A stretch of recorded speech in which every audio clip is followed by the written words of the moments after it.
On Saturday, April 23rd, in the Dallas-Fort Worth area, I will be at the Better Discourse 4 event. Come out, see me, get your tickets, betterdiscourseevent.com, and see speakers like Stephen Destiny Bonnell, James Lindsay, Blair White, Nuance Bro actually getting invited to something for once, friend of the channel Mike Harlow, and newly announced people Lauren Southern and Andrew from Don't Walk One Productions.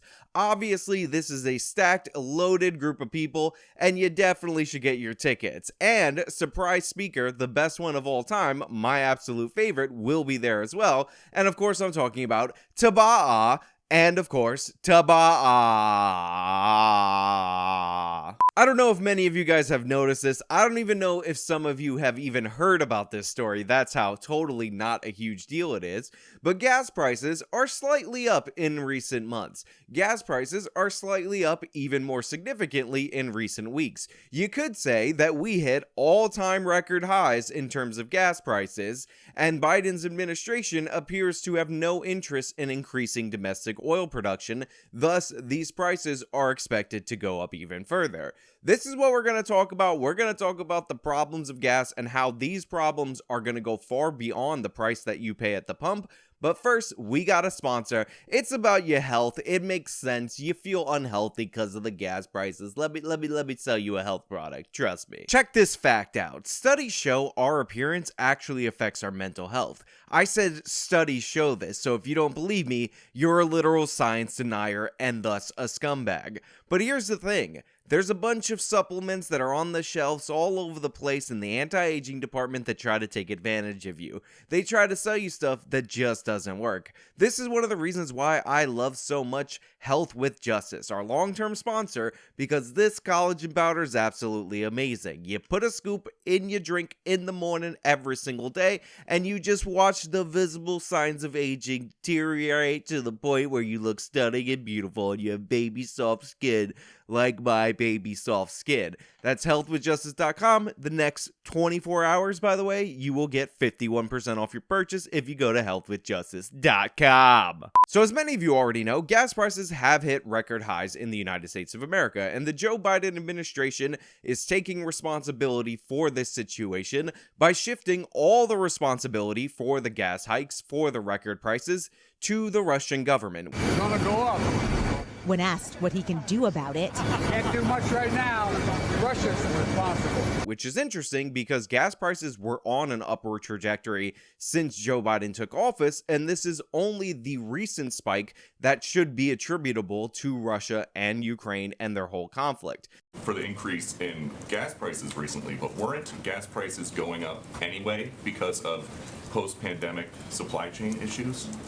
Well, I think there's no question that, as we have seen, and outside analysts have conveyed this as well, the increase and the anticipated continued increase, which is, I think, what some of your colleagues were asking about, that is a direct result of the invasion of Ukraine. Now, we don't mince words here. We don't play games. We don't talk about fanciful notions about how NATO allegedly promised Russia that they would not expand 1 inch eastward. That is total nonsense. Anybody who's forwarding you that narrative is totally nonsensical, and the Russian government is at fault for their invasion of Ukraine. You don't get to invade a sovereign country because you're worried that that sovereign country is taking steps to protect themselves from a potential invasion from you know, a territory that's been invading its neighbors for hundreds of years. That's not how it works. Anybody who tells you otherwise, anybody who tells you about this stupid forever promise, which was only discussed in the context of German unification with the Soviet Union, which by the way is no longer in effect, and had nothing to do with nations like Poland or other Eastern Bloc nations that joined NATO because they were a part of the Warsaw Pact at the time, then they're lying to you. They're filling your brains with nonsense, and they're trying to make excuses for bad behavior.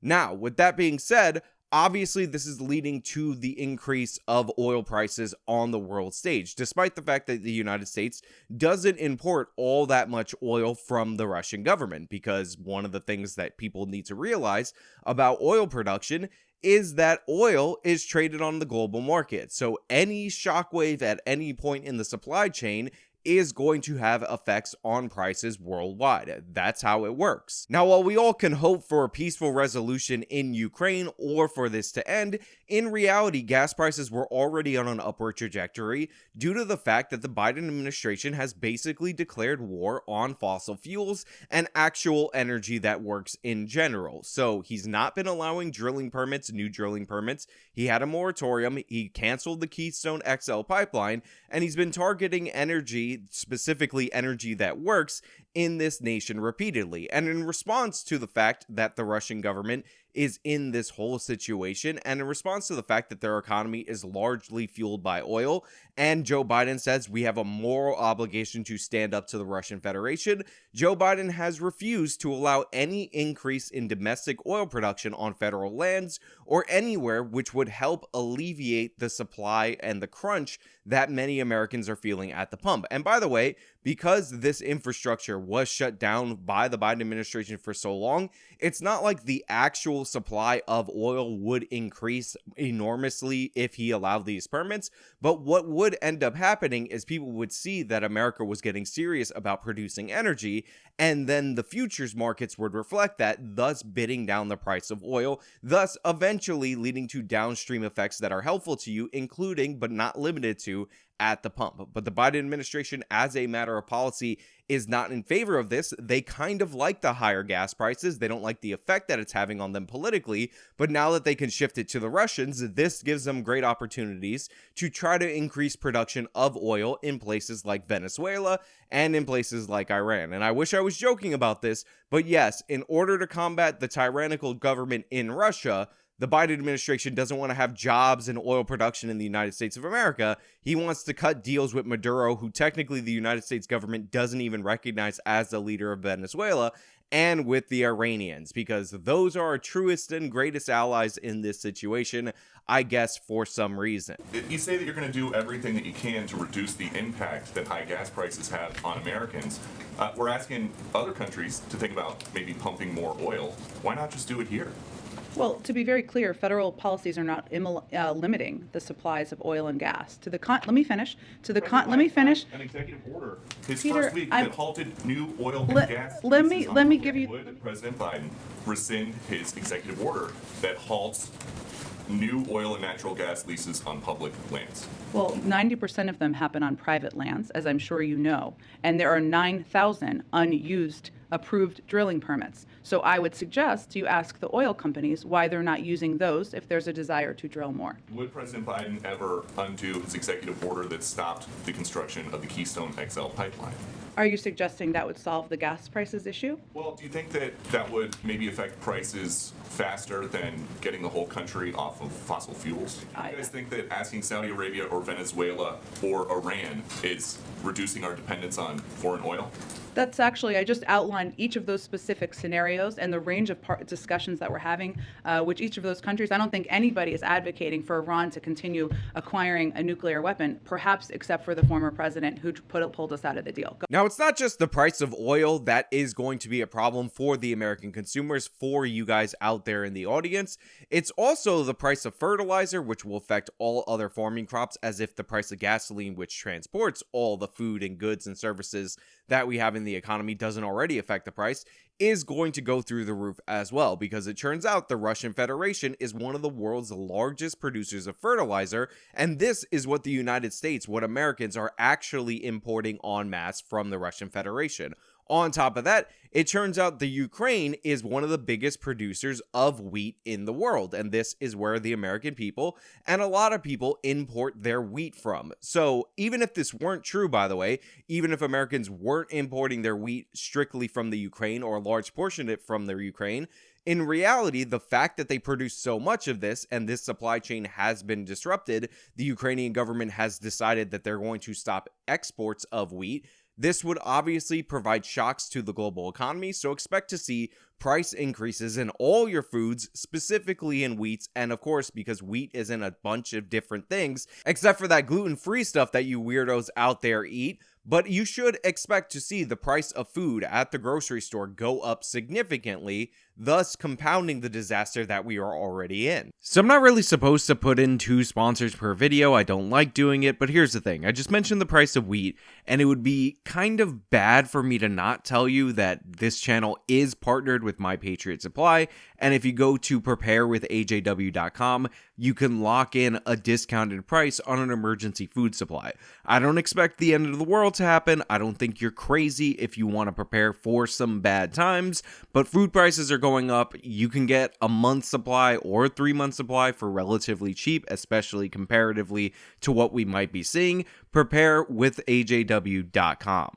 Now, of course, the Democratic Party, the People's Party, the party of the little folks, are completely having a Maria Antoinette moment when it comes to all these issues that actually affect the day-to-day Americans. Elizabeth Warren and other Democratic politicians are talking about how simultaneously it's kind of good because this will forward us in moving away from fossil fuels toward that green energy utopia, while also condemning these companies that are charging the higher prices due to supply and demand, because allegedly these people are price gouging and they're making so much profit off the backs of pretending that there's a war going on between Russia and Ukraine. What's even wrong with these companies? These are age-old tactics that have been played up time and time again. It's what the left is doing. They pretended that inflation would not be a consequence of the policies that they advocated for this whole time, and like what has happened the world over for millennia, they have shifted the blame to the people charging the prices because it's far easier to point the finger at ExxonMobil than to point the finger and take responsibility for your own actions.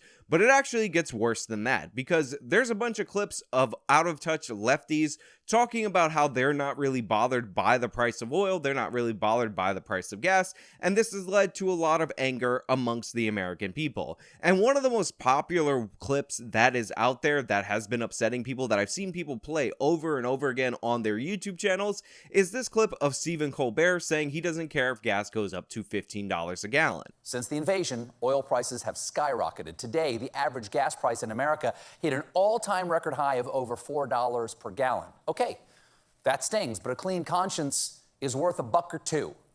I'm willing to pay. It's important. Right. It's important. I'm willing to pay $4 a gallon. Hell, I'll pay $15 a gallon because I drive a Tesla. So here's the thing, and I'm going to make this 100% clear. I'm not a fan of Stephen Colbert. I don't like Stephen Colbert. I don't find Stephen Colbert very funny, but the outrage over this clip is actually completely ridiculous, because Stephen Colbert is a comedian. He may not be a good comedian, he may not be a funny comedian, and what he told right there was a joke. Stop being so oversensitive, stop accusing him of literally being out of touch, when the whole point of the joke, the premise of the joke, is that he was out of touch. He's talking about taking a moral stand, advocating for increases in gas prices, knowing full well that he's rich and he doesn't have to pay those gas prices. That is literally the joke that you're getting angry at. Why people are focusing on this clip more than Pete Buttigieg, the transportation secretary, somebody who's not a comedian, somebody who's actually in power, saying the same thing except literally, is a bit ridiculous. And by the way, I'm going to play the Pete Buttigieg clip. I will tee it up for you. But first, I gotta play this clip of President Trump, because people are saying that President Orange Man forecasted the future when he was talking about what would happen if Joe Biden got elected. We have more oil than anybody, okay? And it's an incredible thing that it's happened over the last few years, a lot of great things, and you're paying, what, $2 a gallon for your gasoline? That's okay. You know what that's like? That's like a tax cut. That's bigger than a tax cut. If Biden got in, you'd be paying $7, $8, $9. Didn't they say, get rid of your car? Now, there's a phrase in relation to Joe Biden. I believe this quote was attributed to Barack Obama, and I'm going to clean it up for you because there was an F word in there. And it basically goes like this: never underestimate Joe Biden's ability to mess things up. The F word is in place of the word mess, but this is a family show. This is a show for little itty bitty baby children where we talk about war and crime and all that stuff and murders and all this crazy stuff. And obviously for the children, I couldn't swear right there, even though I play videos of other people swearing all the time. And honestly, Trump did not underestimate Joe Biden's ability to mess things up. Obviously, Trump was exaggerating. Obviously, Trump was being hyperbolic. But in California, gas prices are hitting that exaggerated hyperbolic price point that President Trump mentioned. Prices at some local gas stations, they're way above the average. Well, across the street from the Beverly Center, one of the most expensive places in LA, drivers are paying this, nearly $7 for regular unleaded, nearly $8 for premium. Drivers said they were surprised, and not in a good way. But what's even funnier than that is that Trump said when gas prices do go up, when things start getting bad for you everyday American consumers, what the left, what the Democratic Party is actually going to tell you everyday Americans is going to really piss you off. They're going to tell you to buy an electric car. If Biden got in, you'd be paying $7, $8, $9. Didn't they say, get rid of your car? Well, check this out. Pete Buttigieg, the transportation secretary, far more important than Stephen Colbert saying this, told people who are concerned about gas prices to go out and buy themselves an electric car. Clean transportation can bring significant cost savings for the American people as well. Last month, we announced a $5 billion investment to build out a nationwide electric vehicle charging network so that people from rural to suburban to urban communities can all benefit from the gas savings of driving an EV. Now, as we talked about in a previous video, specifically on Pete Buttigieg, the transportation secretary, this guy has too many big problems in order to deal with your petty issues actually involving transportation. He's actually been trying to remove racism from the roads, like the fact that there are bridges in New York that are too small, that overhang highways, that don't allow buses full of Puerto Ricans to cross under them. As to where we target those dollars, I'm still surprised that some people were surprised when I pointed to the fact that if a highway was built for the purpose of dividing a white and a black neighborhood, or if an underpass was constructed such that a bus carrying mostly black and Puerto Rican kids to a beach, or that would have been in New York, was designed too low for it to pass by, that obviously reflects racism that went into those design choices. Even though these are on highways that don't allow buses in the first place, this is an issue that Mayor Petey, is going after right now in lieu of actually dealing with transportation needs related to everyday Americans. On top of that, it actually gets much, much worse, because not only is what Pete Buttigieg said completely out of touch, it's actually one of the stupidest statements that you could possibly make, and I'm going to explain to you in excruciating detail exactly why that is the case. So if you were going to spend $50,000, or there's a Tesla that's like $36,000, on a new electric vehicle, well, congratulations, you're going to be waiting months for that vehicle to be delivered, because there is a supply chain shortage across the world, there's a chip shortage, and there's all these other problems that are going into delaying things like new cars. Now, if you're thinking, hey, maybe I'm gonna go out and buy myself a used electric vehicle, that way I don't have to order it, that way I don't have to wait months in advance, and I could just catch up on these gas savings right away, boy howdy, yes I will. Well, congratulations, the used car market is up 38%. Remember, I did an entire video about this where I explained to you guys that if you are in a lease, and leases, by the way, are typically one of the most expensive ways to operate a motor vehicle, this was the one time in human history where that buyout amount at the end of your lease is actually undervalued because the car market is so crazy, and you should actually consider buying out your lease vehicle rather than trying to get in another car due to all the supply chain shortages and the surging prices of used cars. So Pete Buttigieg's statement about how if you're upset about the price of gas, if you're worried about these prices surging to unprecedented levels, then what you need to do is buy an expensive electric vehicle that is also surging due to supply chain shortages, and you stop being a dumb idiot with your gas-powered car. Just buy an electric vehicle, you idiot. Pete Buttigieg's got the money for it, and he's got the connections that he doesn't have to wait for supply chain bottlenecks. Why don't you have that? Eat cake, Maria Antoinette Buttigieg says so. Now, it's not just Pete Buttigieg who is completely out of touch. Kamala Harris, or Kamala Harris, who really cares, the most annoying person in American politics, recently gave a talk about how we need to imagine zero emissions vehicles. We're going to have this electric fleet because the technology that we all imagine, that we imagine in our imagination, is actually a reality. So honestly, gas prices are probably even good because if we just imagined it, we can imagine it. Here's Kamala Harris, your vice president. Imagine a future. The freight trucks that deliver bread and milk to our grocery store shelves, and the buses that take children to school and parents to work. Imagine all the heavy-duty vehicles that keep our supply lines strong and allow our economy to grow. Imagine that they produced zero emissions. Well, you all imagined it. That's why we're here today.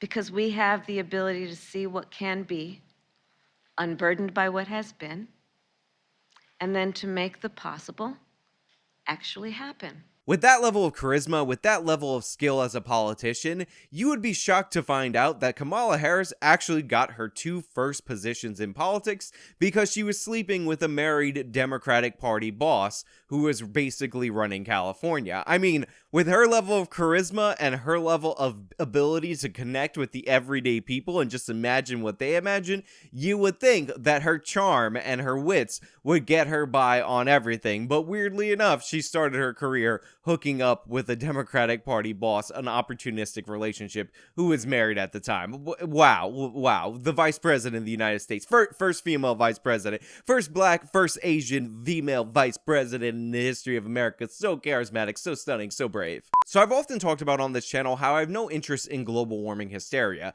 I have no interest in climate change alarmism, and one of the reasons why I have come to this position is because when you examine the policies put forward by the advocates on the left for this issue, you realize that none of these policies have anything to do with climate, and they have everything to do with control. Right now, the Biden administration is refusing to allow domestic production of oil within the United States, which would provide jobs to Americans, good paying jobs. And by the way, this would be cleaner as we are far more efficient and have better technology in the production of oil than it would if we were to allow this to happen or assist it in happening in Venezuela or Iran. But the thing is, global warming hysteria has nothing to do about carbon emissions, efficiency, or anything like that. It has everything to do with punishing the West and the rich countries for their sins and redistributing prosperity to the third world, preferably terrible countries that have supposedly been screwed over by the United States of America. On top of that, the nuclear energy policy in this nation and in the West is insane. If the issue is we need clean, low carbon energy, congratulations, nuclear power actually works and it doesn't produce any carbon dioxide. This should always have been the solution, but we can never talk about nuclear energy because the left is opposed to everything that works because, again, it's about punishing prosperity so we could feel better for our sins because the climate change hysteria is just a church under a different skin. There's no other logical explanation for President Joe Biden's actions. He is fully within the grip of the environmentalist lobby, and he's trying to implement his agenda and using this crisis to do so. You heard Rahm Emanuel say it iconically during the Obama administration that you should never let a good crisis go to waste. You should use crises to implement things that you probably couldn't get done before, and that's exactly what's happening in the Biden administration. We're going to depend on Venezuela and Iran to bail us out of this energy problem, even though we could be producing energy in the United States of America or building pipelines like the Keystone XL pipeline to allow the Canadians to produce energy and have that flow into the market easily in a few minutes. We could snap our fingers and it would be there right away. Obviously, it would take more time, obviously. Just relax. I was just making a point. But we have better technology and we could do it cleaner and more efficiently, and we can actually employ Americans and have an oil and natural gas boom. And considering Russia sends a lot of natural gas to Europe, we can actually compete with this. This was actually a strategic plan before to liquefy our natural gas to substitute it for Russian natural gas. But no, Biden doesn't want to do that. We got to rely on the third world hellholes because we got to be concerned about the environment. And for some reason, even though it's global warming, if we produce the oil in another part of the globe, I'm sure it will be fine. But hey, those are just my thoughts. They happen to be 100% right. If you disagree with me, let me know your wrong opinion down in the comments below. If you like the video, you can show me by leaving a like, subscribe for more content, follow me on all my social medias. You can support me via the support links in the description box. This has been me talking about the price of gas going up and the Biden administration telling you to deal with it and saying thanks for the 81 million votes, idiots. Till next time.